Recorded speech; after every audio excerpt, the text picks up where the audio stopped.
প্রিয় এসএসসি 27 সালের শিক্ষার্থীরা, আজকে তোমাদের ধারাবাহিক ক্লাসে জাবেদা, এই জাবেদার সম্পূর্ণ কিছু আজকে এই ক্লাসে আলোচনা করব।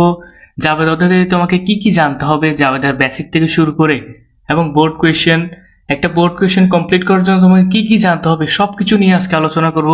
বিশেষ করে ক্রয় জাবেদা, বিক্রয় জাবেদা, ক্রয় ফেরত জাবেদা, বিক্রয় ফেরত জাবেদা, এবং আরেকটা মোস্ট ইম্পর্টেন্ট টপিক হচ্ছে এমসিকিউ প্লাস সিকিউর জন্য খুবই গুরুত্বপূর্ণ, সেটা হচ্ছে বার্তা সংক্রান্ত। কারবারি বার্তা, নগদ বার্তা, কারবারি বার্তা কিভাবে কালেক্ট করতে হয়, নগদ বার্তা কিভাবে কাউন্ট করতে হয়, সবকিছু নিয়ে আজকে আলোচনা করব। প্লাস আজকে খুবই গুরুত্বপূর্ণ 3টা সিকিউ আমি প্র্যাকটিস করে দেবো, যেগুলো না করলেই নয়, অবশ্যই তোমাকে পারতে হবে এই 3টা সিকিউ।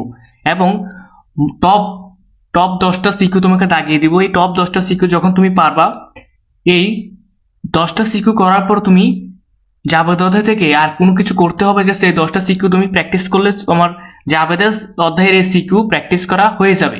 এবং এমনকি এই 10টা সিকিউ যখন পারবা, তুমি টেস্ট পরীক্ষা প্লাস এসএসসি ফাইনাল পরীক্ষা পর্যন্ত তোমার আর কিছু কোনো ধরনের সৃজনশীল করতে হবে না জাবেদা অধ্যায়ের জন্য।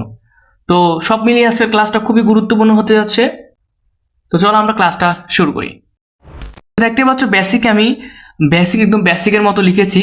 3টে প্রশ্ন: জাবেদা কি, কেন নির্ণয় করা হয়, কি কি জানতে হবে।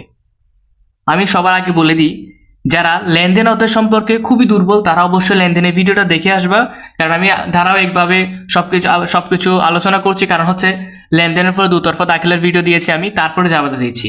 যখন তুমি লেনদেন অধ্যায়টা ভালোভাবে ক্লিয়ার করতে পারবা, লেনদেন বলতে 2টা পক্ষ যখন নির্ধারণ করতে পারবা, ঠিক তখনই তুমি জাবেদা অধ্যায়টা টাচ করতে আসবে। তার আগে করলে তেমন একটা, তুমি যখন সাধারণ জাবেদা নির্ণয় করতে পারবে না, তখন আশা করছি তুমি ভালো একটা কিছু করতে পারবে না। জাবেদা কি, কেন নির্ণয় করা হয়, কি কি জানতে হবে। হিসাব বিজ্ঞানের সকল হিসাবের প্রাথমিক বা সহকারী বই হলো জাবেদা।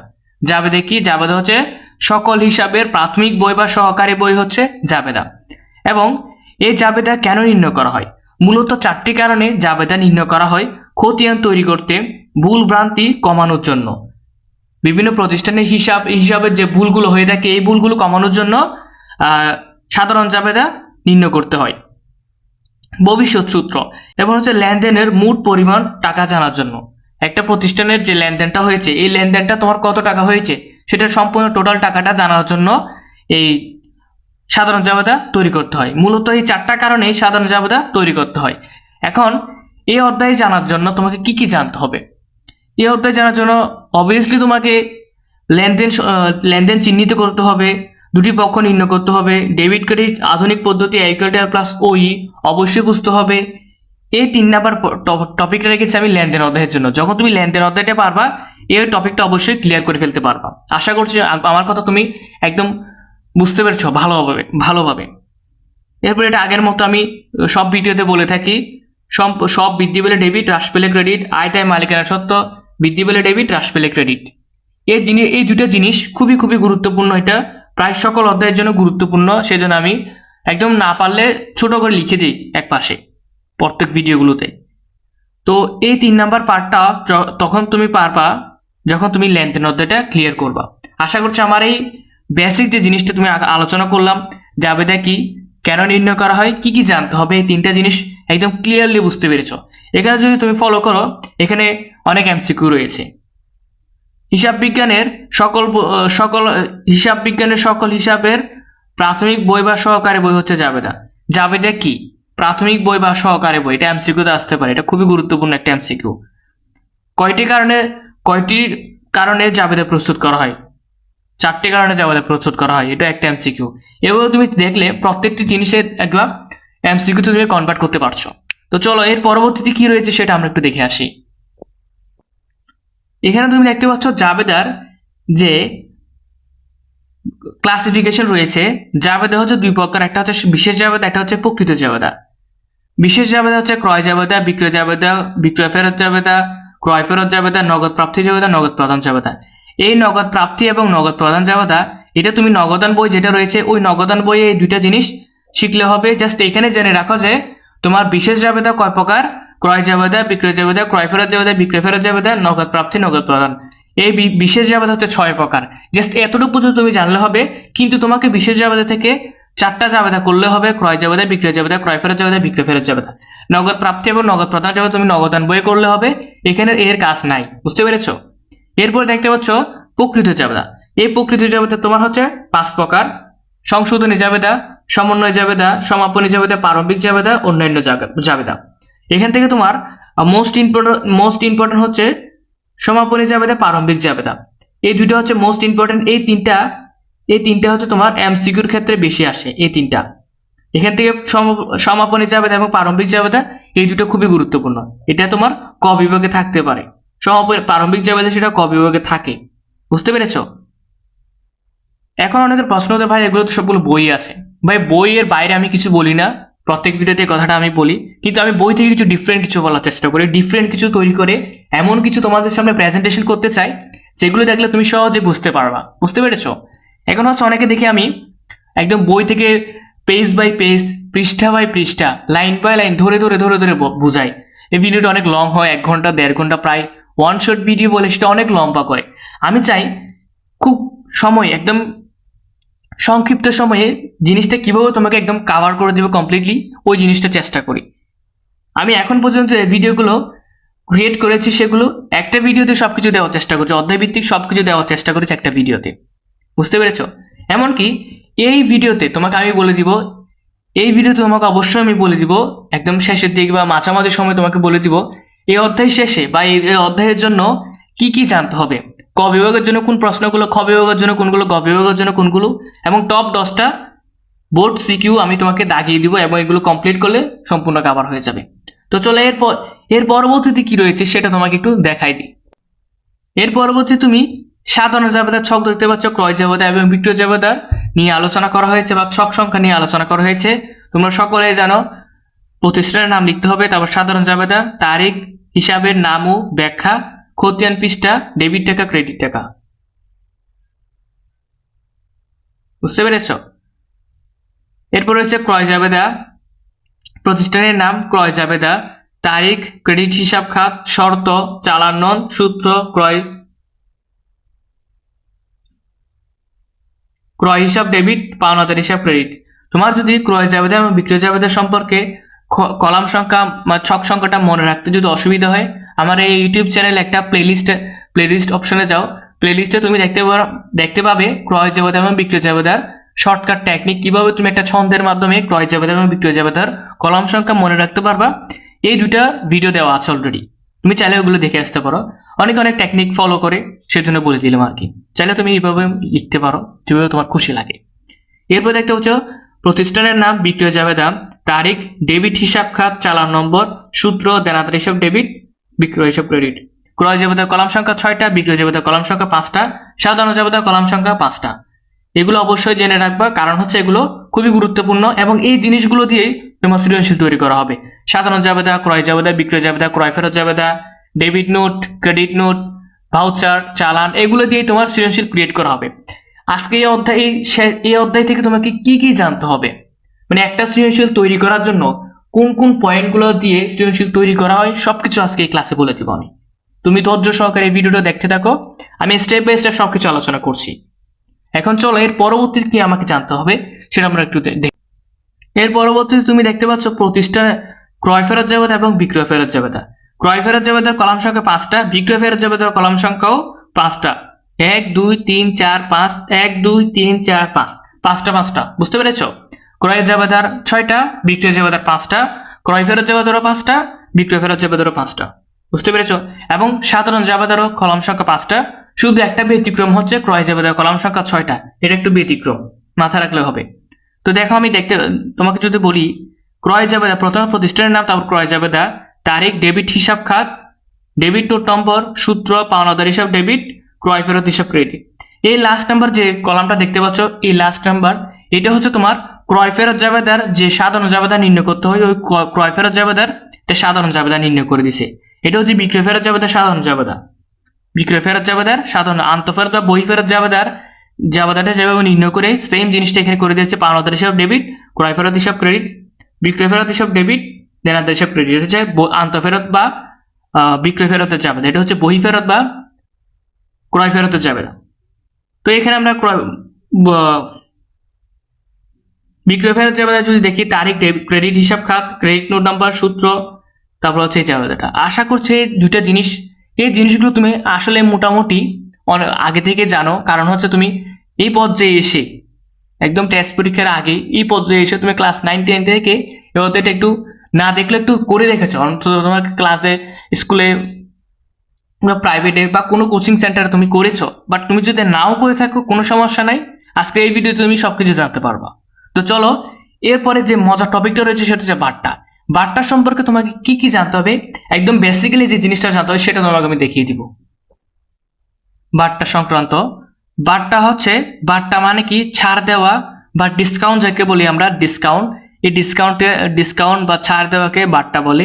এই বাট্টা দুই প্রকার, একটা হচ্ছে নগদ বাট্টা, একটা হচ্ছে কারবারি বাট্টা। নগদ বাট্টা আবার দুই প্রকার, প্রাপ্ত বাট্টা, প্রদত্ত বাট্টা। কারবারের বাট্টাও দুই প্রকার, ক্রয় বাট্টা, বিক্রয় বাট্টা। এই দ্বারা বোঝা যাচ্ছে কারবারি বাট্টাটা শুধু পণ্য ক্রয় বিক্রয় করার সময় বাট্টা করতে হয়, আর নগদ বাট্টা হচ্ছে প্রাপ্ত বা প্রদত্তর সময়, টাকা আসলে বা টাকা চলে গেলে তখন টাকা মানে পূর্ণ নিষ্পত্তি যে হিসাবগুলো হয়ে থাকে, 10,000 টাকার পাওনার পূর্ণ নিষ্পত্তিতে 9,000 টাকা পাওয়া গেল, এই ধরনের যে হিসাবগুলো হয়ে থাকে, এন্ট্রিগুলো থাকে, সাধারণ জাবেদা কনভার্ট করতে হয়। এই ক্ষেত্রে তোমার নগদ বাট্টাটা প্রায়োরিটি পায় বা প্রাধান্য পায়, প্রাপ্ত বাট্টা, প্রদত্ত বাট্টা। বুঝতে পেরেছ? এখন আমি তোমাকে সহজ ভাষায় যদি বলি, প্রাপ্ত বাট্টা এবং নগদ বাট্টা এবং কারবারি বাট্টা কখন কিভাবে আমি চিনবো যে এটা নগদ বাট্টা, এটা কারবারি বাট্টা, কিভাবে চিনবো? আমি তোমাকে সহজভাবে একটা যদি উদাহরণ তোমাকে দেখাই।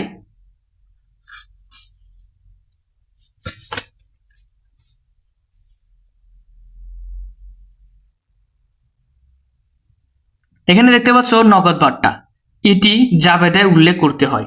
নগদ বাট্টা জাবেদায় উল্লেখ করতে হয়। নগদ বাট্টা কোনটা আমি এখন একটু আগেই বলেছি, দেনাদার হতে 4,000 টাকার বিপরীতে 3,800 টাকা নিয়েছেন বা পেল, বা দেনাদার হতে 4,000 টাকার পাওনার পূর্ণ নিষ্পত্তিতে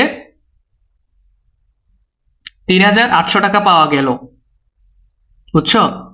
পেল বা পাওয়া গেল, এই ধরনের যদি থাকে সেটা হচ্ছে তোমার প্রাপ্ত বা প্রদত্ত বাট্টা। যেটা রয়েছে প্রাপ্ত বা প্রদত্ত, এই প্রাপ্ত প্রদত্ত এই দুইটা এখানে আসবে।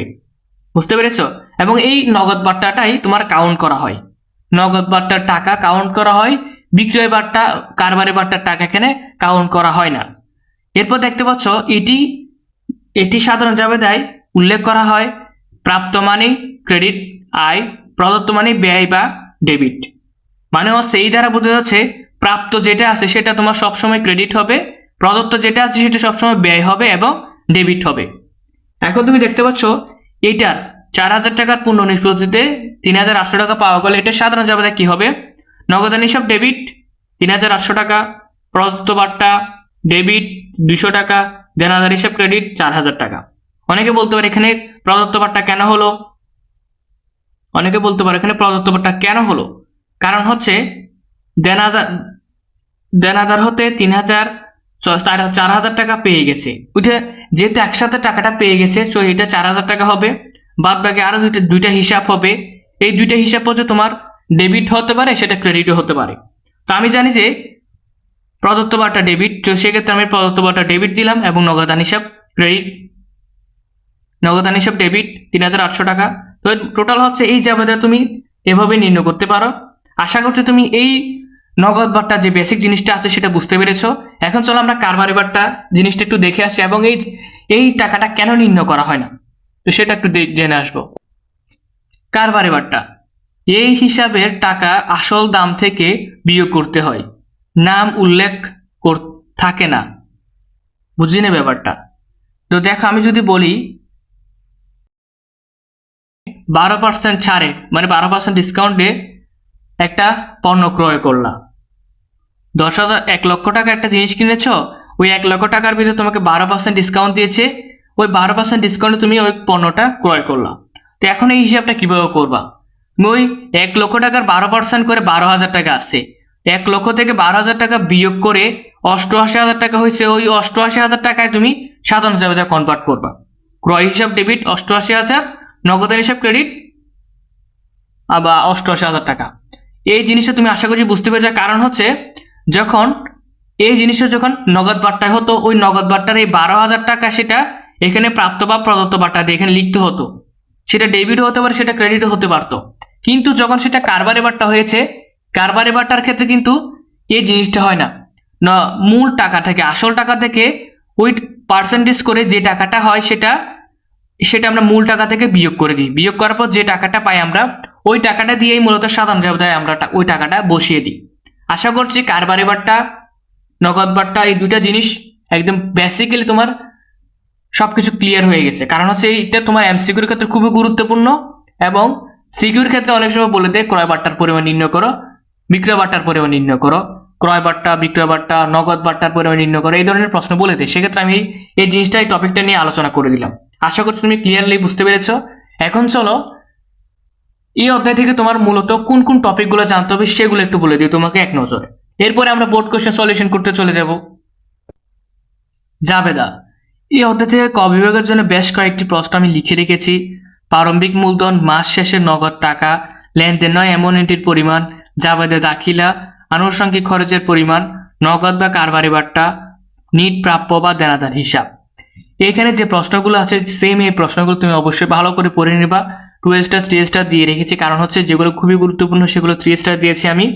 এখানে তোমার, আমি যদি বলি নগদ, প্রারম্ভিক মূলধন, লেনদেনে এমন এন্ট্রির পরিমাণ এবং আনুষঙ্গিক খরচ, হ্যাঁ, এরপর রয়েছে তোমার নিট, দেনাদার বা প্রাপ্য হিসাব। এই প্রশ্নগুলো খুবই গুরুত্বপূর্ণ। এই জাবেদা দাখিলাটি তোমার খ নাম্বার বা গ নাম্বারে আসে, ক নাম্বারে তেমন একটা দেখা যায় না। এই প্রশ্নগুলো, এগুলোর বাইরে তোমার ক বিভাগের প্রশ্ন আসবে না। এগুলো অবশ্যই ভালো করে ক্লিয়ার করে রাখবা।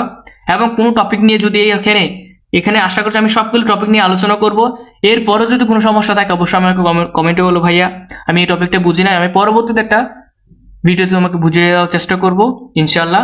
এখন চলো খ বিভাগ প্লাস গ বিভাগে কি কি জানতে হবে তোমাকে। ক্রয় এবং বিক্রয় জাবেদা, এটা অবশ্যই জানতে হবে। ক্রয় ফেরত এবং বিক্রয় ফেরত জাবেদা, এটা অবশ্যই জানতে হবে। সাধারণ জাবেদা, এটা মাস্ট অবশ্যই লাগবে। এটা ডেবিট নোট এবং ক্রেডিট নোট, এই দুটো লাগবে। বিশেষ করে ক্রেডিট নোট যেটা রয়েছে, এই ক্রেডিট নোটটা খুবই গুরুত্বপূর্ণ এই অধ্যায়ের জন্য। ক্রেডিট নোটটা অবশ্যই ক্লিয়ার করে রাখবা। ডেবিট ভাউচার এবং ক্রেডিট ভাউচার, এটা তেমন একটা দেখা যায় না, তাও একটু দেখে রাখবা। চালান, ক্যাশ মেমো, আশা করি চালান পারলে ক্যাশ মেমো পারবা। চালানটা এই অধ্যায়ের জন্য খুবই গুরুত্বপূর্ণ। ডেবিট নোট এবং চালান, এই দুইটা টপিক এই অধ্যায়ের জন্য খুবই খুবই খুবই গুরুত্বপূর্ণ। ক্রেডিট নোট এবং চালান হচ্ছে এই অধ্যায়ের জন্য খুবই গুরুত্বপূর্ণ, এটা ভালো করে দেখে রাখবা। এবং পাশে তুমি দেখতে পাচ্ছ অলরেডি আমি এখানে অনেকগুলো সৃজনশীলের বোর্ড কোয়েশ্চেনের বোর্ডের নাম লিখে রেখেছি। ঢাকা 2021, 2022, 2024, 2026, বুঝতে পেরেছ? রাজশাহী 2024, 2026, যশোর 26, কুমিল্লা 25, দিনাজপুর 25, চট্টগ্রাম 23। এখানে টোটাল 10টা সিকিউ দেওয়া আছে। আমি 10টা থেকে তোমাকে 3টা সিকিউ কমপ্লিট করে দিব। ঢাকা বোর্ড 2022, রাজশাহী বোর্ড 2024 এবং চট্টগ্রাম বোর্ড 2023। এই 3টা সিকিউ ক্লিয়ার করে দিলে এই ভিডিওতে বাদ বাকি যে 7টা সিকিউ থাকবে, ওই 7টা সিকিউ তুমি বাড়িতে বসে বোর্ড কোয়েশ্চেন দেখে প্র্যাকটিস করে ফেললে, আমি যে নিয়মে করিয়ে দিব ওই নিয়মে প্র্যাকটিস করে ফেললে ইনশাল্লাহ তুমি অবশ্যই পারবে। তোমাকে কেউ ধরে রাখতে পারবে না। জাবেদা অধ্যায়টা অবশ্যই ক্লিয়ার করে ফেলতে পারবা। তো এখান থেকে আমি বলেছি ঢাকা বোর্ড 2022, রাজশাহী বোর্ড 2024 এবং চট্টগ্রাম বোর্ড 2023, এই 3টে সিকিউ আমি প্র্যাকটিস করাই দিব। তো একটা মোস্ট ইম্পর্টেন্ট টপিক নিয়ে আলোচনা করার পরই আমি চলে যাব সিকিউ প্র্যাকটিসে।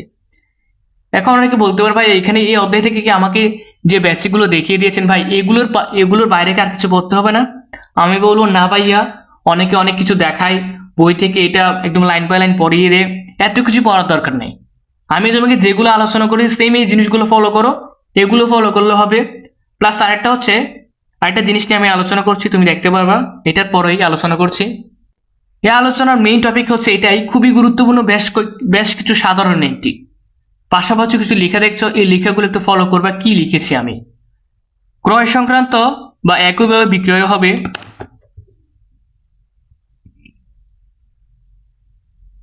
নগদে ক্রয়, চেকে ক্রয়, রফিকের কাছ থেকে ক্রয়, রফিকের কাছ থেকে নগদে ক্রয়, নগদ ও চেকে উভয় ক্রয়, ধারে বা বাকিতে ক্রয়, প্রদেয় বিলের মাধ্যমে ক্রয়, ব্যাট সহ পণ্য বিক্রয় বা ক্রয়, বিক্রয়ের উদ্দেশ্যে পণ্য ক্রয়, 1,50,000 বিনিময়ে ব্যবসা আরম্ভ করা হলো। এখানে টোটাল 10টা এন্ট্রি আমি লিখেছি। এই 10টা এন্ট্রি হচ্ছে ক্রয় সংক্রান্ত, আরও লিখে যাবে, তোমার জন্য যেগুলো গুরুত্বপূর্ণ সেগুলো আমি লিখেছি। 15-20টা লিখা যাবে, বাট তোমার জন্য যেগুলো গুরুত্বপূর্ণ সেগুলো লিখেছি আমি। এখানে তুমি দেখতে পাচ্ছ একটা পণ্য ক্রয় কিভাবে করা যায়। একটা প্রতিষ্ঠান থেকে তুমি একটা পণ্য যে ক্রয় করবা সেটা কিভাবে করবা, নগদ টাকা দিয়ে করতে পারবা, চেকের মাধ্যমে করতে পারবা, একজন ব্যক্তির কাছ থেকে নির্ণয় করতে পারবা, একজন ব্যক্তির কাছ থেকে নগদে ক্রয় করতে পারবা, চেকে 20%, 80% হচ্ছে নগদে, এভাবেও করতে পারবা, ধারে করতে পারবা, প্রদেয় বিলের মাধ্যমে পণ্য ক্রয় করতে পারবা, ভ্যাট দিয়ে করতে পারবা, বিক্রয়ের উদ্দেশ্যে ক্রয় করতে পারবা। মানে এই 10টা টাইপের মূলত তুমি 10টা এন্ট্রির মাধ্যমে তুমি একটা পণ্য ক্রয় করা সম্ভব। বুঝতে পেরেছ? এখন হচ্ছে একইভাবে যদি আমি বিক্রয় বলি, নগদে বিক্রয়, চেকে বিক্রয়, রফিকের কাছ থেকে বিক্রয়, রফিকের কাছ থেকে নগদে বিক্রয়, নগদ ও চেকে উভয় বিক্রয়, মানে বিক্রয়ের ক্ষেত্রেও সেম একই হবে, একই বিক্রয়ের ক্ষেত্রে একই হবে। আমি আর একটা কথা তোমাকে বলে দিই, তোমার বইয়ে যে জাবেদ অধ্যায়ে বক্স আকারে যে 16টা বা 15টা বা 17টা যে বক্সগুলো রয়েছে জাবেদার, এই জাবেদ অধ্যায়ের এই বক্সগুলো অবশ্যই ক্লিয়ার করে রাখবা। আমি প্রত্যেক ভিডিওতে বলি বইয়ে যে জিনিসগুলো থাকে সেগুলো খুবই গুরুত্বপূর্ণ। জাবেদ অধ্যায়ের জন্য জাবেদা অধ্যায়ে যে বক্স আকারে যে সাধারণ জাবেদা দেওয়া আছে, বিশেষ করে যদি বলি অবচয়, ব্যাংক হতে উত্তোলন, ব্যবসা হতে উত্তোলন, দেনাদার বা পূর্ণ নিষ্পত্তিতে একটা জাবেদা আছে, 2টা জাবেদা, ওইগুলো ক্লিয়ার করবা। বুঝতে পেরেছ? এবং ধারে বা বাকিতে যেগুলো আছে, বহি ফেরত, আন্তঃফেরত, এই জিনিসগুলো ভালো করে ক্লিয়ার করবা। বইয়ে যে জাবেদাগুলো আছে, বইয়ে জাবেদাগুলো কমপ্লিট করার পরে তুমি আমি যে জিনিসগুলো বলতে যাচ্ছি এগুলো প্র্যাকটিস করতে আসবা। বুঝতে পেরেছ? তার আগে আমি বলেছি এখানে 10 ভাবে তোমার একটা পণ্য ক্রয় বা বিক্রয় করা যায়, এই জিনিসটা ভালো করে ফলো করবা। এবং নগদ টাকা আসলে ডেবিট, নগদ টাকা চলে গেলে ক্রেডিট। এখানে লিখেছে ডেসক্রিপশন বক্সে জাবেদা পিডিএফ। বুঝলে ভাইয়া এখানে কি লিখেছেন? এটা জিনিসটা এখানে কি লিখছেন? ডেসক্রিপশন বক্সে জাবেদার পিডিএফ। তুমি ঠিকই পড়তে পেরেছো এবং ঠিক জিনিসটা বুঝতে পেরেছ। এই ভিডিও ডেসক্রিপশন বক্সে জাবেদার একটা খুবই গুরুত্বপূর্ণ এসএসসি প্লাস এইচএসসি লেভেলের জন্য আমি একটা শীট তৈরি করেছি, সেটা আমি এসএসসি এবং এইচএসসি দুজনকে দিয়ে থাকি। এবং তোমার জন্য কিন্তু খুবই গুরুত্বপূর্ণ, এটা এসএসসির জন্য খুবই গুরুত্বপূর্ণ। এই জিনিসটা তুমি ডাউনলোড করে রাখবা। এখানে টোটাল 80টা জাবেদা আছে। এই 80টা জাবেদা আছে। এই 80টা জাবেদাটাকে 16টি ভাগে ভাগ করা হয়েছে। এই 16টি ভাগে জাবেদা যখন তুমি 16টা ভাগের এন্ট্রি করা হয়েছে, এই 16টা ভাগের এন্ট্রিগুলো যদি তুমি আয়ত্ত করতে পারো, ধরতে পারো, জাবেদা অধ্যায়ের যে কোনো সাধারণ জাবেদা এন্ট্রি দেখে তোমার সাধারণ জাবেদা কনভার্ট করা কোনো বিষয় না, যখন তুমি এই 80টা এন্ট্রি ভালো করে বুঝতে পারবা। এখানে 80টা জাবেদায় কি কি রয়েছে? ক্রয় সংক্রান্ত রয়েছে, বিক্রয় সংক্রান্ত রয়েছে, ক্রয় ফেরত, বিক্রয় ফেরত সংক্রান্ত রয়েছে, মূলধন সংক্রান্ত রয়েছে, ব্যাংক সংক্রান্ত রয়েছে, দেনাদার পাওনাদার বাট্টা সংক্রান্ত রয়েছে, অনাদায় পাওনা বা কুরিন সংক্রান্ত রয়েছে, বকেয়া অগ্রিম সংক্রান্ত রয়েছে, হিসাব বন্ধ করণ জাবেদা সংক্রান্ত, খরচ সংক্রান্ত। 16 টাইপের 80টা এন্ট্রি দিয়ে আমি একটা পিডিএফ তৈরি করেছি। এই পিডিএফটা আমি ডেসক্রিপশন বক্সে দিয়ে রেখেছি, এখান থেকে অবশ্যই ডাউনলোড করে রাখবা। এই জাবেদাগুলো একবার ক্লিয়ারলি তখন তুমি পারবা। আশা করছি আমি জাবেদা অধ্যায়ের সাধারণ এন্ট্রি নিয়ে তোমার কোনো প্রশ্ন থাকবে না। যখন তুমি এন্ট্রি ক্লিয়ার করতে পারবা, এন্ট্রিগুলো যখন তোমার আয়ত্ত করতে পারবা, ক্লিয়ার করে ফেলতে পারবা, আরে ভাই যেখান থেকে তোমাকে সিকিউ তৈরি করে দেখ না কেন, তুমি অবশ্যই পারবা। সেজন্য আমি বলেছি ভিডিওটা অবশ্যই সম্পূর্ণ দেখবা। এর মধ্যে আমি কি আলোচনা করতে যাচ্ছি। এর পরবর্তীতে আমি যেহেতু তোমাকে এন্ট্রি সংক্রান্ত সবকিছু বলে দিয়েছি এবং বেসিক কিছু আলোচনা করে দিয়েছি, টাইপ আকারে বলে দিয়েছি কি পড়তে হবে অধ্যায় ভিত্তিক, এবং টপ সিকিউর কথাও বলে দিয়েছি। এখন চলো আমরা ঢাকা বোর্ড 2022 সালের সিকিউ থেকে শুরু করি। তো আমি ঢাকা বোর্ড 2022 সালের প্রশ্নটা যদি তোমাকে স্ক্রিনে দেখাই, তো তুমি স্ক্রিনে দেখতে পাচ্ছ ফাহিম ট্রেডার্সের 2021 সালের জুলাই মাসের লেনদেনগুলো ছিল নিম্নরূপ। জুলাই 1 তারিখ বলা হয়েছে 5% বাট্টায় রহমান ট্রেডার্সের কাছ থেকে 15,000 টাকার পণ্য ক্রয়, চালান নাম্বার 80 এবং শর্ত দেশে 3/10 বাই কমা নিট। এটার মানে হচ্ছে তুমি যদি 20 দিনের ভিতর তোমাকে 20 দিনের ভিতর টাকা অবশ্যই পরিশোধ করতে হবে, এবং তুমি যদি 10 দিনের ভিতর টাকা পরিশোধ করো 3% বাট্টা প্রদান করা হবে, ডিসকাউন্ট দেওয়া হবে। 5 তারিখে বলা হয়েছে জুলাইয়ের 5 তারিখ ধারে পণ্য ক্রয় 10,000 টাকা। 10 তারিখ বলা হয়েছে ব্যাংক থেকে উত্তোলন 5,000 টাকা। ভাড়া 15 তারিখ বলা হয়েছে ভাড়া অগ্রিম পরিশোধ 15,000 টাকা। 20 তারিখে বলা হয়েছে দেনাদার থেকে চেক প্রাপ্তি 2,000 টাকা। এবং 30 তারিখে সর্বশেষ বলা হয়েছে 10% বার্তায় রতন ট্রেডার্সের কাছ থেকে 20,000 টাকার পণ্য ক্রয়, চালান নাম্বার 85। শর্ত দেওয়া আছে 15 দিনের ভিতর টাকা দিলে 2% বার্তা দিবে এবং 30 দিনের ভিতর অবশ্য টাকা তোমাকে পরিশোধ করতে হবে। এবং ক নাম্বারে দেখতে পাচ্ছ বলা হয়েছে উপযুক্ত তথ্য হতে নিট প্রাপ্য হিসেবে পরিমাণ নির্ণয় করো। আমি যদি তোমাকে নিট প্রাপ্য হিসেবে ছক সংখ্যা আমি নির্ণয় করে রেখেছি, অনেকে বলতে ভাই আপনি উত্তর দেখে নির্ণয় করেছেন। ভাইয়া আমি তোমাকে বোঝার সুবিধার্থে একদম তাড়াতাড়ি অঙ্কটা বুঝিয়ে দেওয়ার সুবিধার্থে আমি ছকটা নির্ণয় করে রেখেছি, কারণ এটা যদি তোমাদের সামনে করে দেখে সেটা অনেক সময় ওয়েস্ট হবে। সেক্ষেত্রে আমি একদম সংক্ষিপ্ত করে জিনিসটা বোঝানোর চেষ্টা করছি। ফার্স্ট থেকে আমি বলে যাচ্ছি কথাটা। অনেকে বলতে পারো ভাই এখানে কি কি আসবে। এখানে তুমি যদি স্ক্রিনে লক্ষ্য করে একটা ছক দেখতে পাচ্ছ, এই ছকের যেগুলো লিখে আছে নিট প্রাপ্য হিসেবে মূলত এই জিনিসগুলোই আসবে। প্রাপ্য হিসাব, নতুন কুড়ি সঞ্চিতি, এগুলো হচ্ছে দেনাদার প্রাপ্য, নতুন কুড়ি সঞ্চিতি, নতুন কুড়ি এগুলো আছে তোমার প্রাপ্য হিসাবে। তুমি যদি স্ক্রিনে লক্ষ্য করো উদ্দীপকে দেনাদার সংক্রান্ত আমাদের কি দেওয়া আছে, তো আমরা দেখতে পাচ্ছি 20 তারিখে একটা কথা বলা হয়েছে দেনাদার থেকে চেক প্রাপ্তি 20,000 টাকা 2,000 টাকা। তো দেনাদার থেকে চেক প্রাপ্তির ফলে দেনাদারের কাছ থেকে তোমার টাকা কমে গিয়েছে। দেনাদার থেকে যদি আমি 2,000 টাকা একটা চেক পাই, দেনাদার টাকা কমে গেছে। যেহেতু দেনাদার টাকা কমে গিয়েছে সেক্ষেত্রে আমার 2,000 টাকা সেটা ব্র্যাকেটে লিখতে হবে।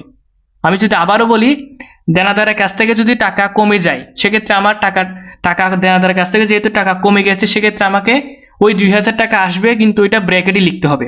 তো চলো আমরা ওইটা যদি লিখি, তুমি দেখতে পাচ্ছ তারিখ বিবরণ টাকা। তো এখানে কি লিখবা, যেহেতু 2021 সালের হিসাব 2021 জুলাই 20 তারিখ, জুলাই 20 দেনাদার থেকে প্রাপ্তি,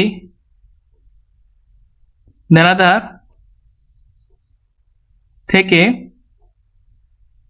চেক প্রাপ্তি এভাবে লিখে দিবা। এবং এখানে লিখবা যে -2,000।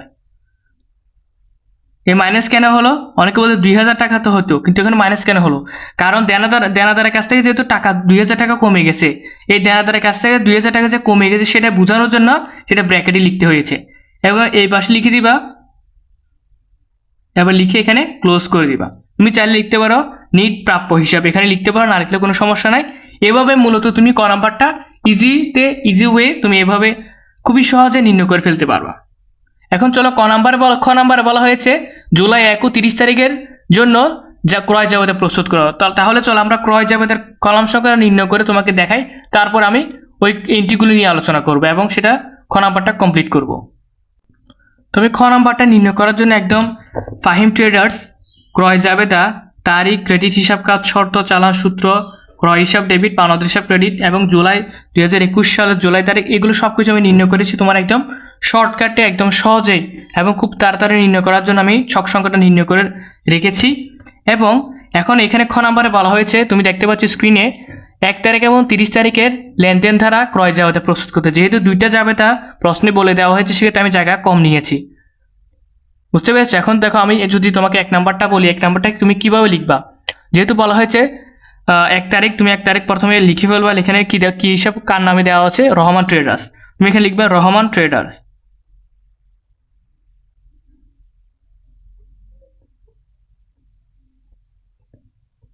রহমান ট্রেডার্স লিখার পরে এই হিসাবটা কিভাবে করবা, বলা হয়েছে 5% বার্তায় 15,000 টাকার পণ্য ক্রয়, চালান নাম্বার দেওয়া আছে 80 এবং শর্ত দেওয়া আছে 3/10 নিট 20।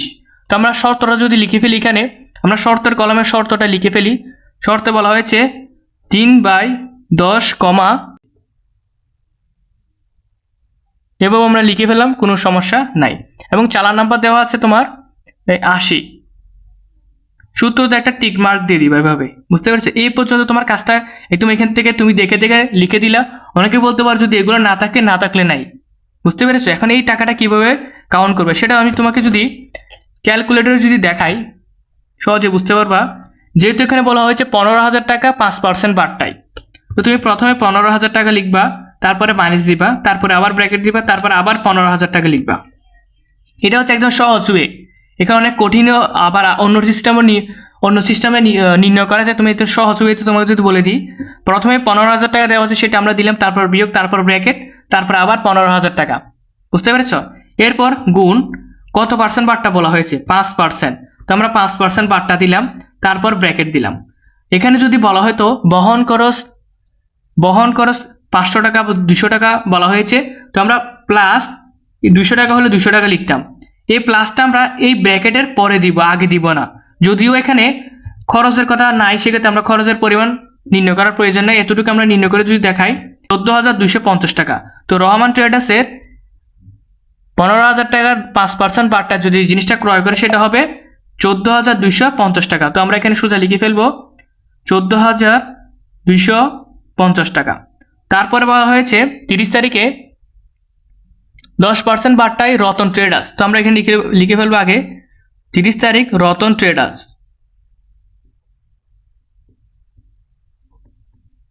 রতন ট্রেডার্সের শর্ত কি দেওয়া হয়েছে? শর্ত দেওয়া হয়েছে 2/15 নিট 30 এবং চালান নাম্বার আছে তোমার 85। এরপরে টিকমার্ক দিয়ে দিবা। এরপরে এই হিসাবটা কীভাবে করবা? সেম এটার মতোই করবা। এখানে দেওয়া আছে 20,000 টাকা, তো তুমি লিখবা 20,000 মাইনাস ব্র্যাকেট, আবার লিখবা 20,000 টাকা, এরপর গুণ দিবা 10% বলা হয়েছে এখানে, আমরা 10% দিলাম। এখানে যেহেতু খরচের পরিমাণ নাই, আমরা ব্র্যাকেট দিয়ে ইকুয়াল দিলে দেখতে হচ্ছে 18,000 টাকা এসেছে। তাহলে রতন ট্রেডার্স যদি 20,000 টাকা 10% বারটায় পণ্য ক্রয় করে, সেক্ষেত্রে 18,000 টাকা আসবে। তো আমরা এখানে লিখে দিব 18,000 টাকা। আশা করছি এই দুইটা হিসাব তুমি খুবই সহজেই নির্ণয় করতে পেরেছো, এবং এই দুইটা হিসাব এখন ক্লোজ করে দিবা। এখানে দাগ দিবা, দেওয়ার পর এখানে যোগ করো 14,250 যোগ 18,000 টাকা 32,250 টাকা। এখানে লিখে দেওয়া 32,250, এখানে ডাবল ক্লোজ করে দেবা। এটা হচ্ছে তোমার মূলত ক্রয় জাবেদার মোট টাকা। তুমি চাইলে এখানে মোট লিখে দিতে পারো। বুঝতে পেরেছ? এভাবে নির্ণয় করলে খুবই সহজে খ নাম্বারটা নির্ণয় করে ফেলতে পারবা। এখন চলো গ নাম্বারে আমাদের সাধারণ জাবেদা নির্ণয় করতে বলেছে। সাধারণ জাবেদা কলাম সংখ্যা সহ রেডি করে তোমাদের সামনে আমি উপস্থাপন করছি।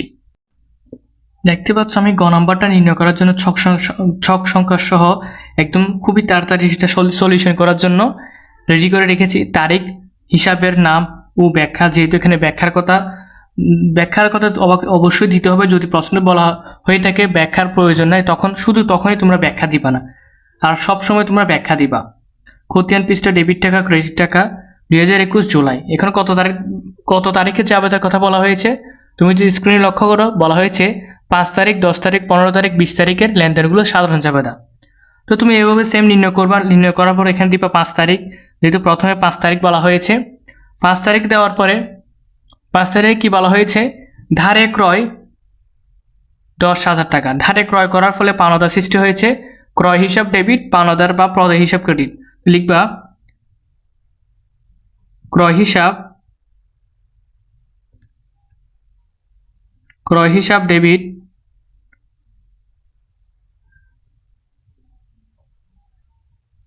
পাওনাদার হিসাব ক্রেডিট। ব্যাখ্যা লিখে দিবা ধারে পণ্য ক্রয় করা হলো, এতটুকু লিখে দিলেই হবে। এরপরে এই জিনিসটা এখানে তুমি ক্লোজ করে দিবা। এখানে কত টাকা বলা হয়েছে? 10,000 টাকা। এর পাশে লিখে দিবা 10,000। আমাদের একটা জাবেদা ক্লিয়ার। এর পরবর্তী জাবেদা বলা হয়েছে 10 তারিখ। 10 তারিখ কি বলা হয়েছে? 10 তারিখে বলা হয়েছে ব্যাংক থেকে উত্তোলন। যেহেতু ব্যাংক থেকে উত্তোলন করছে, ব্যাংকের টাকা কমে গেছে, নগদ টাকা আছে। যেহেতু নগদ টাকা আছে, নগদান হিসাব ডেবিট, নগদান হিসাব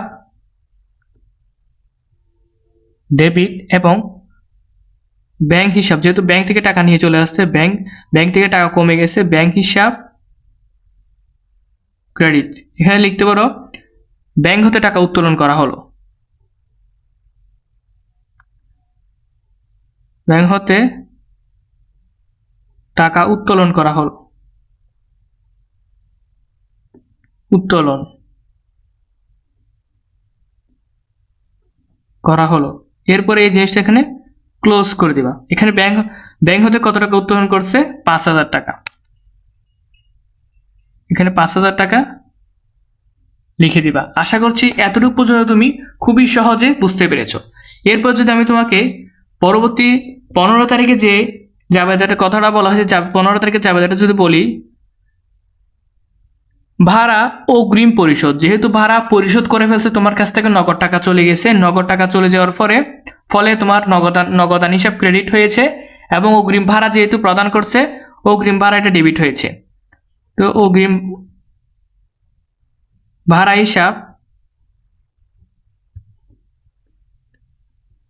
হিসাব ডেবিট, নগদ টাকা চলে গেছে, নগদান হিসাব ক্রেডিট।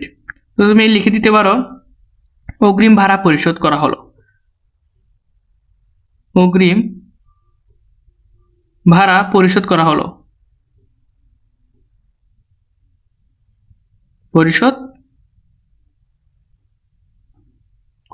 এরপর তোমরা ক্লোজ করে দিতে পারো। অগ্রিম ভাড়া কত টাকা পরিশোধ করেছে? অগ্রিম ভাড়া 15,000 টাকা পরিশোধ করেছে। তুমি এদিকে 15,000 টাকা লিখে দিবা। খুবই সহজ না জাবেদাগুলো? এরপর দেখো সর্বশেষ জাবেদাটা যদি আমরা নির্ণয় করি, সর্বশেষ বলা হয়েছে 20 তারিখ। 20 তারিখে কি বলা হয়েছে? দেনাদার হতে চেক প্রাপ্তি 2,000 টাকা, যেটা আমরা ক নাম্বারে করেছি। দেনাদার থেকে চেক প্রাপ্তির ফলে আমার নগদ টাকা এসেছে, মানে যেহেতু নগদ এখানে হিসাব হবে, যেহেতু চেকের মাধ্যমে দিয়েছে, তাহলে লিখবা ব্যাংক হিসাব ডেবিট। ব্যাংক হিসাব ডেবিট কার কাছ থেকে এসেছে? দেনাদারের কাছ থেকে এসেছে। দেনাদার হিসাব ক্রেডিট কত টাকা? 2,000 টাকা। তো আমরা এখানে লিখে দিব 2,000। বুঝতে পেরেছ? এখন এখানে লিখে দিব দেনাদারের কাছ হতে প্রাপ্তি, দেনাদারের কাছ থেকে চেকে প্রাপ্তি, এভাবে লিখে দিবা। এরপরে এই জিনিসটা ক্লোজ করে দিবা। ক্লোজ করার পরে এখানেও ক্লোজ করে দিয়ে তোমরা এটা স্কেল দিয়ে করবা। এবং তুমি একটা জিনিস ফলো করে দেখতে পেয়েছো, আমার এগুলো একটু বাঁকা হয়েছে, তুমি একটু খুবই সহজ সোজা করে লিখবে এবং সুন্দর করে কলমটা নির্ণয় করবা। আমি তোমাদের একদম শুধু বোঝানোর জন্য এই জিনিসটা করতেছি। বুঝতে পেরেছো? এই লেখাগুলো এবং বক্সটা একদম বাঁকা হয়েছে, তোমরা একটু সোজা করে লিখবা। এরপর এখানে কত টাকা হয়েছে যদি আমি বলি, প্রথমে দেওয়া আছে 10,000, তারপর আছে 5,000, তারপর আছে 15 এবং 2,000 হতে 17,000 টাকা। 32,000 টাকা হচ্ছে আমার এই জাবেদার টাকা। তো এখানে লিখে দিবে 32,000 টাকা।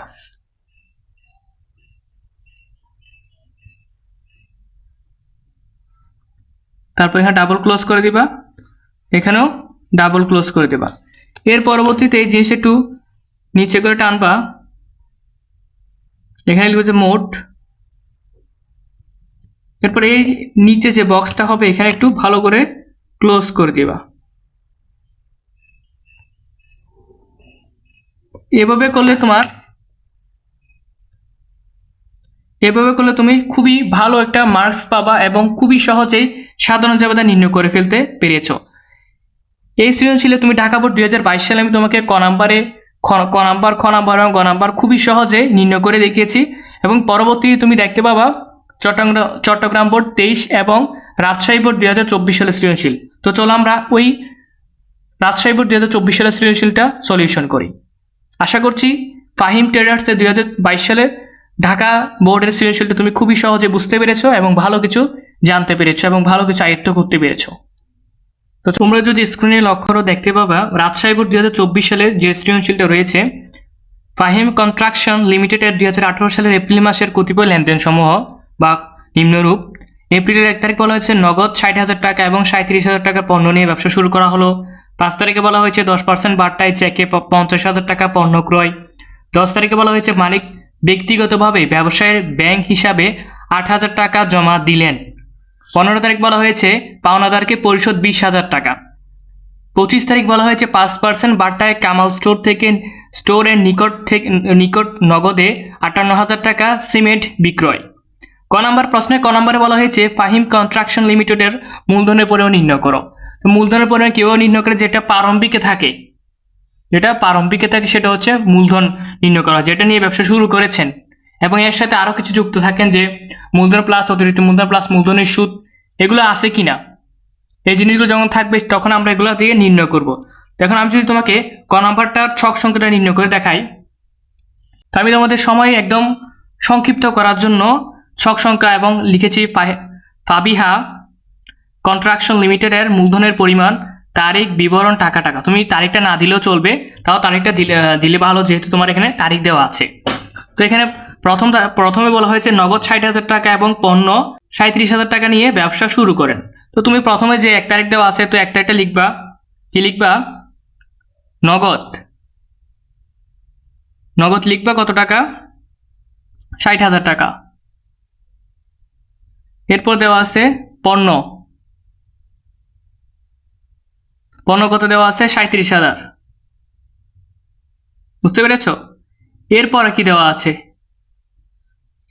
37,000 টাকা দেওয়া আছে। এখন 60 এবং 37,000 টাকা যোগ করে কত হয়? 60,000 যোগ 37,000, 97,000 টাকা হচ্ছে পণ্য এবং নগদের টাকা। ঠিক আছে, এর পরবর্তী বলেছে আর কিছু আছে কিনা আমাদের দেখতে হবে, কারণ হচ্ছে এর সাথে অতিরিক্ত মূলধনও থাকে, প্লাস মূলধনের সুদও থাকে, এগুলো আছে কিনা এখনো। তো আমরা যদি দেখি 5 নাম্বার 10 নাম্বারে বলা হয়েছে মালিক ব্যক্তিগতভাবে ব্যবসায়ের ব্যাংক হিসাবে, মানে মালিক ব্যক্তিগত প্রয়োজনে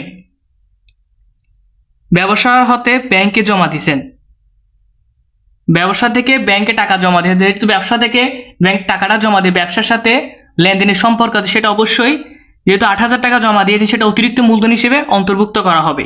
ঠিক আছে, আশা করছি লেনদেনটা তোমরা বুঝতে পেরেছো। মালিক ব্যক্তিগত ব্যবসায়ের ব্যাংক হিসাবে যদি জমা দেন, সেটা অতিরিক্ত মূলধন হিসেবে যোগ করা হয়। যোগ অতিরিক্ত মূলধন, আমি সংক্ষেপে লিখলাম অতিরিক্ত মূলধন কত টাকা? 8,000 টাকা।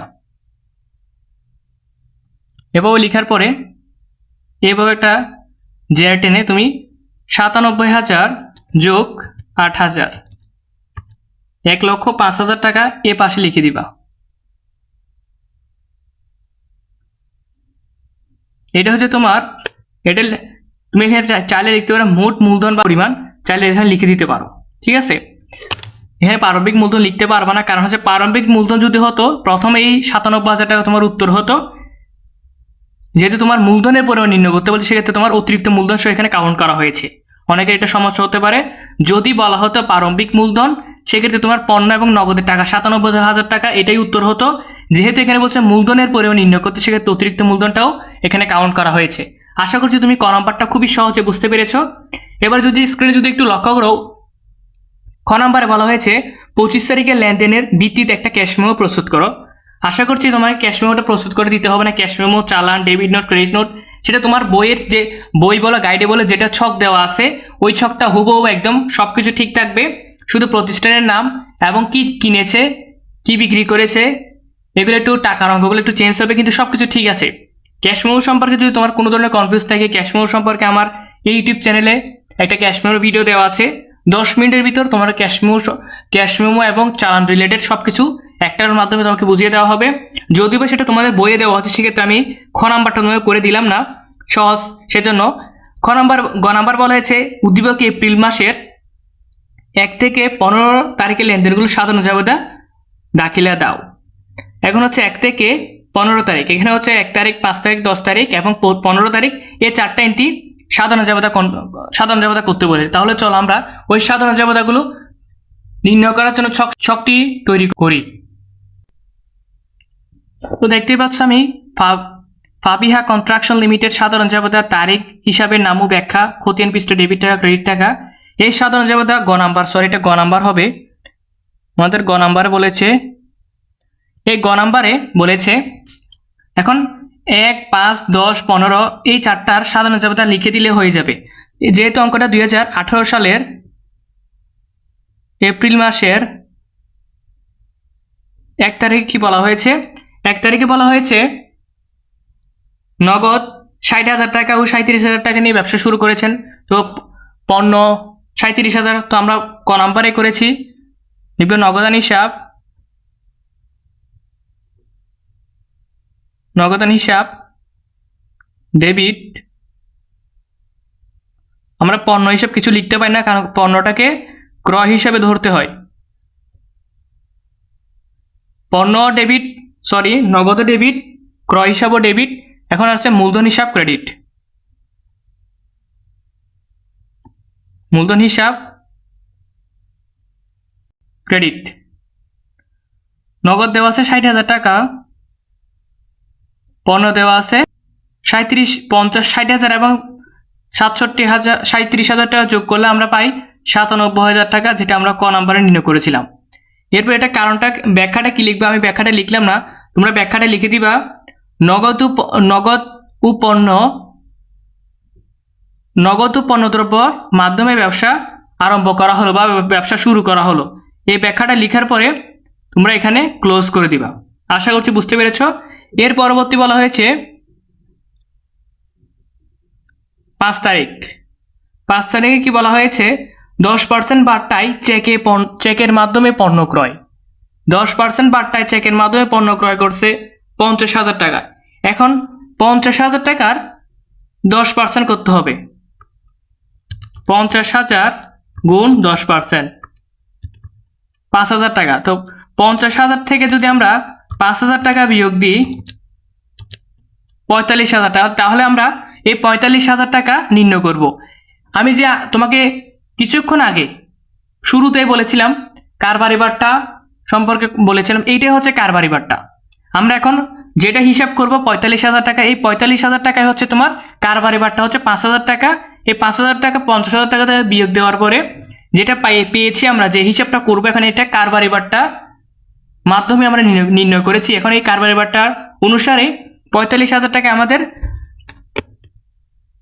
5 নম্বরের টাকা হবে।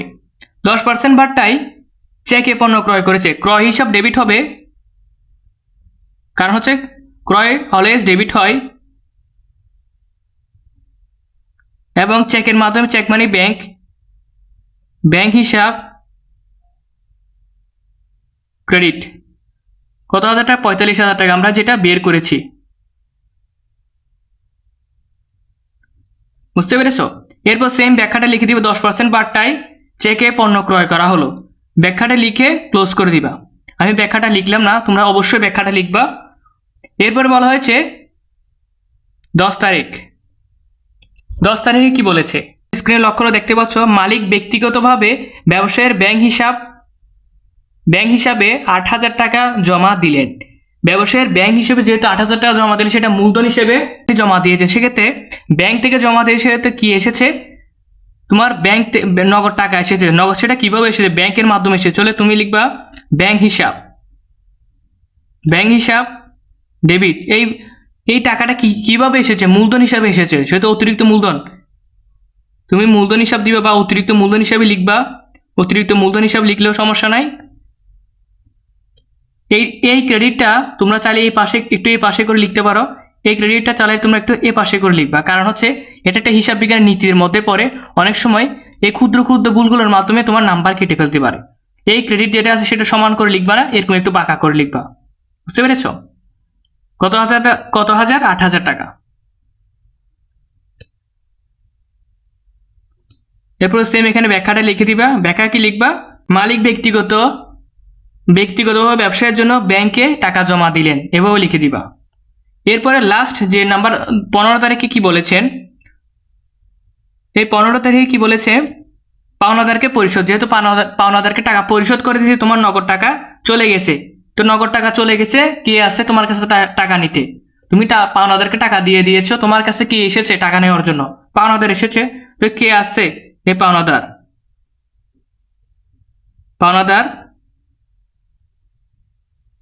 হিসাব ডেবিট। তোমার নগদ টাকা চলে গেছে, সেক্ষেত্রে নগদান হিসাব ক্রেডিট। নগদান হিসাব ক্রেডিট কত টাকা? 20,000 টাকা।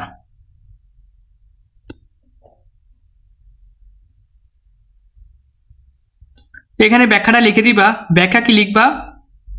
পাওনাদারকে টাকা পরিশোধ করা হলো, এভাবে লিখে দিবা। এখন আমরা যদি এগুলো যোগ করি কত হয়? 97,000 যোগ 45,000 যোগ 8,000 যোগ 20,000 টাকা, 1,70,000 টাকা। তো আমরা এখানে লিখে দিব 1,70,000, এই পাশে লিখে দিব 1,70,000। আমরা এখানে তারপর ডাবল জেড টেনে দিব। এই কলাম সংখ্যাগুলো অবশ্যই তোমরা পেন্সিল দিয়ে করবা। এরপর এটা আমরা ক্লোজ করে দিব। এখানে তোমরা মোট লিখতে পারো। আমি তোমাকে কলম দিয়ে দেখালাম, এগুলো তোমার কাছে একটু অসুন্দর লাগতে হবে। তোমরা যখন পেন্সিল দিয়ে করবা আশা করছি এটা খুব সুন্দরভাবে তোমরা করতে পারবা। আমি একদম সহজে তোমাকে রাজশাহী বোর্ড 2024 সালে যে সৃজনশীলটা এসেছে খুবই সহজে তোমাকে করিয়ে দিলাম। এখন চলো লাস্ট একটা সৃজনশীল রয়েছে, সেটা হচ্ছে চট্টগ্রাম বোর্ড 2023 সালের সৃজনশীলটা। আমি একদম সহজে এটার মতো আরো সহজ করে তোমাকে আমি বুঝিয়ে দিব। তাহলে চলো ওই সৃজনশীলটা আমরা কমপ্লিট করে ফেলি এটার মতো। স্ক্রিনে দেখতে পাচ্ছ চট্টগ্রাম বোর্ড 2023 সালের একটা সৃজনশীল, সেটা হচ্ছে লতিফ ব্রাদার্সের 2022 সালের জানুয়ারি মাসের লেনদেন সমূহ নিম্নরূপ। জানুয়ারি 1 তারিখ বলা হয়েছে নগদ 2,10,000 টাকা ও 70,000 টাকার আসবাবপত্র নিয়ে ব্যবসা শুরু করা হলো।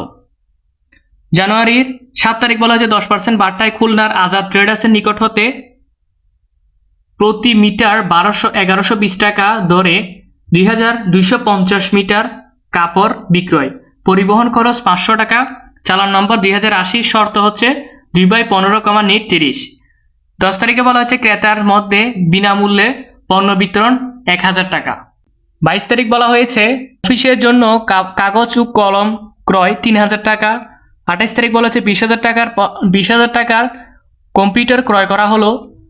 30 তারিখ বলা হয়েছে আজাদ ট্রেডার্সের নিকট হতে 30,000 টাকা চেক প্রাপ্তি। ক নম্বরে বলা হয়েছে লতিফ ব্রাদার্সের প্রারম্ভিক মূলধনের পরিমাণ নির্ণয় করো। 7 তারিখ খ নম্বর বলছে 7 তারিখে চালান প্রস্তুত করো। সেম এটার মতো ক্যাশ মেমো পারলে চালানটা অটোমেটিক তুমি পারবা। এটা অবশ্যই আমাকে প্রস্তুত করে দিতে হবে না আশা করছি। গ নাম্বার বলা হয়েছে 10, 22, 28 ও 30 তারিখে লেনদেনগুলির সাধারণ জাবেদা লিপিবদ্ধ করো। তাহলে চলো আমরা একে একে ক নাম্বার এবং গ নাম্বারটা প্রস্তুত করি। ক নাম্বার বলা হয়েছে প্রারম্ভিক মূলধনের পরিমাণ। তো আমরা স্ক্রিনে যদি লক্ষ্য করো, প্রারম্ভিক বলতে যেটা প্রথমেই দেওয়া থাকে সেটাকে প্রারম্ভিক বলে। আমাদের প্রারম্ভিক জানুয়ারি 1 তারিখে বলা হয়েছে নগদ 2,10,000 টাকা ও 70,000 টাকার আসবাবপত্র নিয়ে ব্যবসা শুরু করা হলো। তাহলে নগদ আছে 2,10,000 টাকা এবং আসবাবপত্র আছে তোমার 70,000 টাকা, তাহলে 2,80,000 টাকা হচ্ছে আমাদের প্রারম্ভিক মূলধন। তাহলে চলো আমরা এটা নির্ণয় করি। তো আগের মতো সেম আমরা ক নাম্বারটার জন্য সবকিছু তৈরি করে রেখেছি। লতিফ ব্রাদার্সের প্রারম্ভিক মূলধনের পরিমাণ, বিবরণ, টাকা। ঠিক আছে, এরপর আমরা এখানে কি লিখব? নগদ 2,10,000 টাকা এবং আসবাবপত্র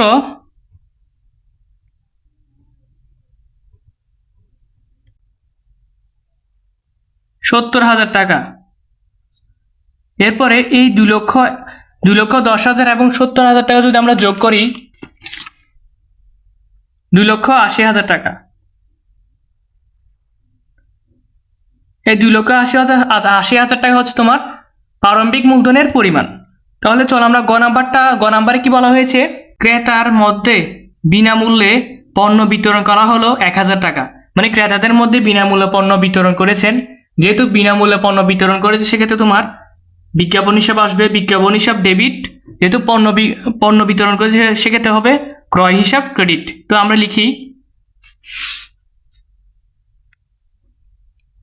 বিজ্ঞাপন হিসাব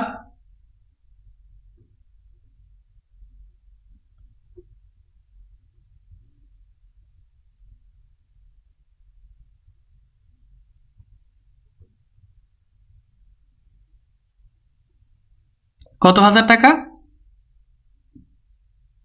1,000 টাকা। এখানে ব্যাখ্যাটা কি লিখবো আমরা? ব্যাখ্যা লিখবো যে বিনামূল্যে পণ্য বিতরণ করা হলো। ব্যাখ্যাটা লিখে তোমরা ক্লোজ করে দিবা সুন্দর করে।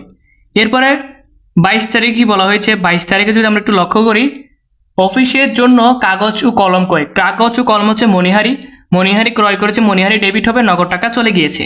তো তুমি লিখবে যে মণিহারি হিসাব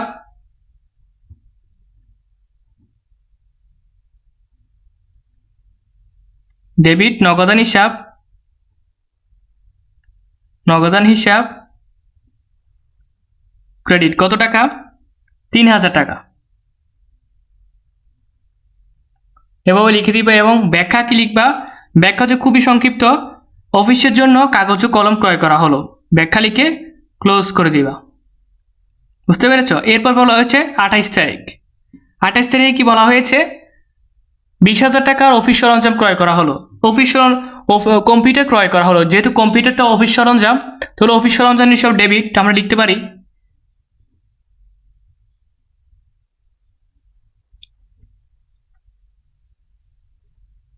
অফিস সরঞ্জাম হিসাব ডেবিট। আমার অফিস সরঞ্জামটা ক্রয় করার ফলে আমার কাছ থেকে নগদ টাকা চলে গিয়েছে, তাহলে নগদান হিসাব ক্রেডিট। নগদান হিসাব ক্রেডিট। কত টাকা? 20,000 টাকা।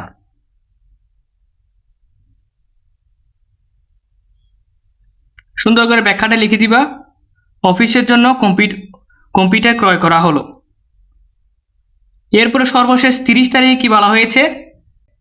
আজাদ ট্রেডার্সের হাতে 30,000 টাকা চেক প্রাপ্তি। চেক প্রাপ্তি হওয়ার পরে তোমার এটা আমি প্রথম নাম্বারে ঢাকা বোর্ড 2022 সালের ক নাম্বারে যে ক নাম্বারটা করেছি, এই ক নাম্বারের মতোই সেম এটা এখানে কি আসবে? ব্যাংক এবং দেনাদার হিসাব হবে। কেন হবে? কারণ হচ্ছে তুমি চেকের মাধ্যমে আজাদ থেকে চেক পাইছো। আজাদ এটাকে যেহেতু প্রাপ্তি মানে দেনাদার, চেক পাইছো, চেক সেটা কি ব্যাংক হিসাবে কাউন্ট করা হবে। দেনাদার তোমাকে দিয়ে দিয়েছে, দেনাদারের কাছ থেকে চেকটা চলে গেছে, সেক্ষেত্রে দেনাদারটা কি হবে? ক্রেডিট হবে। তাহলে ব্যাংক বা চেক আছে, চেক মানে ব্যাংক হবে, ব্যাংক হিসাব ডেবিট হবে। ব্যাংক হিসাব ডেবিট। প্রাপ্য বা দেনাদার, প্রাপ্য হিসাব ক্রেডিট। দেনাদার লিখলে হবে, প্রাপ্য লিখলে হবে। কত টাকা? 30,000 টাকা।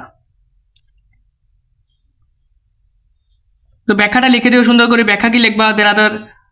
দেনাদার থেকে চেক প্রাপ্তি 30,000, দেনাদার থেকে চেক প্রাপ্তি বা দেনাদার থেকে চেক পাওয়া গেল, এভাবে লিখে দিবা।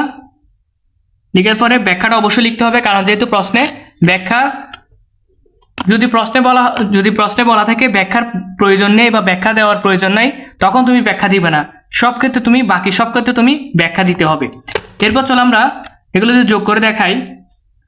1,000, 3,000 হচ্ছে 4,000, 4,000 এবং 20,000 হচ্ছে 24 আর 30 হচ্ছে 54,000 টাকা। তো আমরা লিখে দিতে পারি সহজে 54,000 টাকা।